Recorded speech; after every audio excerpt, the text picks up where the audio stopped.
Foram, em 2017, 123 partes envolvidas em arbitragem CCI. O Brasil ficou em 4º lugar no ranking mundial.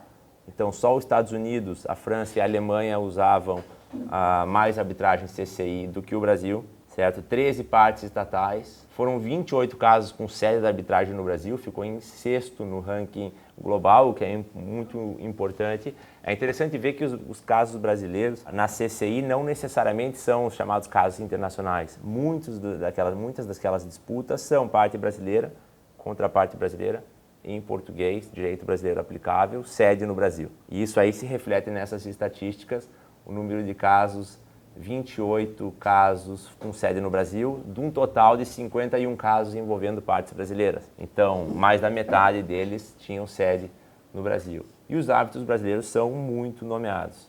Então, foram 77 árbitros brasileiros.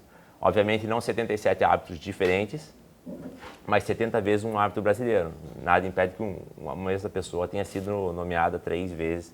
Ela entra na estatística aí 3 vezes, obviamente. Ficou em 6º no ranking mundial, o que mostra, é um reflexo da importância do Brasil no nível da arbitragem mundial. E aí é o ranking da posição do Brasil em partes envolvidas nas arbitragens CCI. Nós podemos ver que ali, entre o Brasil, França e Alemanha, a briga é acirrada na utilização da arbitragem. Em 2016, a diferença da França, que ficou em segundo lugar, para o Brasil, em terceiro, é de uma parte envolvida. Ali com a Alemanha, em 115, em 2016. Em 2017, a Alemanha com 128, o Brasil com 115.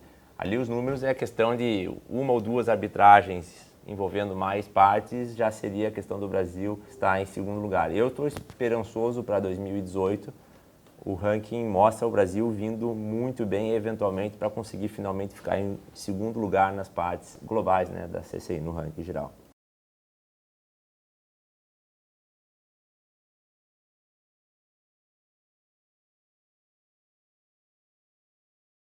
Aqui, hoje, o que interessa para nós, especialmente, dos 17 vice-presidentes, um é brasileiro, é o Dr. Eduardo Damião Gonçalves. Dos 100 membros da corte, 2 são brasileiros.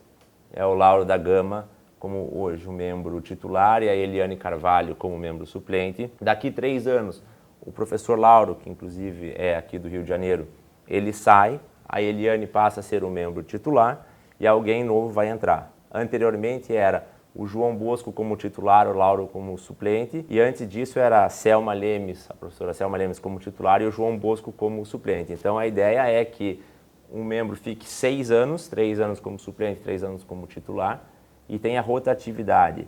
E hoje a corte tem paridade absoluta de membros homens e mulheres, e também paridade absoluta no nível das vice-presidentes e do presidente, somando ali os dois, são 18, 9 e 9. É uma preocupação da corte que tenha representatividade também não só de gênero, como de todas as regiões do mundo. Então tem africanos, asiáticos, latino-americanos, tem que ter essa representatividade de gênero, mas também de regiões do globo, o que não é sempre o caso em matéria de arbitragem.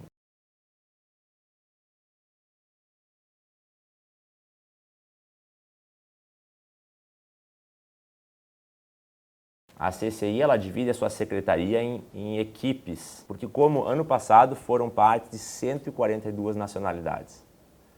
Então a CCI é a única instituição que verdadeiramente pode dizer que ela tem um alcance global e que ela é verdadeiramente internacional, no sentido de que ela administra casos envolvendo 142 nacionalidades diferentes.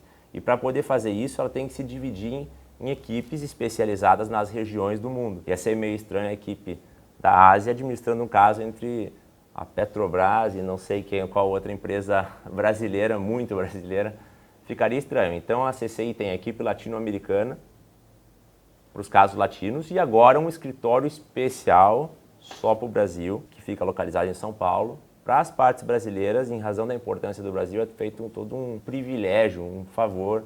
A CCI abriu esse escritório aqui, onde as partes agora então apresentam o seu caso aqui no Brasil, pagam as custas da arbitragem, eventualmente o Leonardo vai falar, em real, numa conta aqui no Brasil. A escala da CCI foi reduzida em 25% para esses casos administrados pelo escritório do Brasil, para se adequar ao mercado, então foi feito todo um esforço de adaptação ao mercado brasileiro.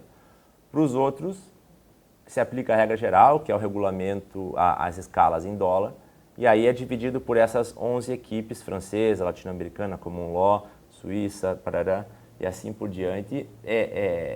A CCI hoje tem 5 escritórios, né? Paris, Hong Kong, Nova York, Brasil e Singapura, foi o último. Então, com isso, ela consegue ter esse alcance global.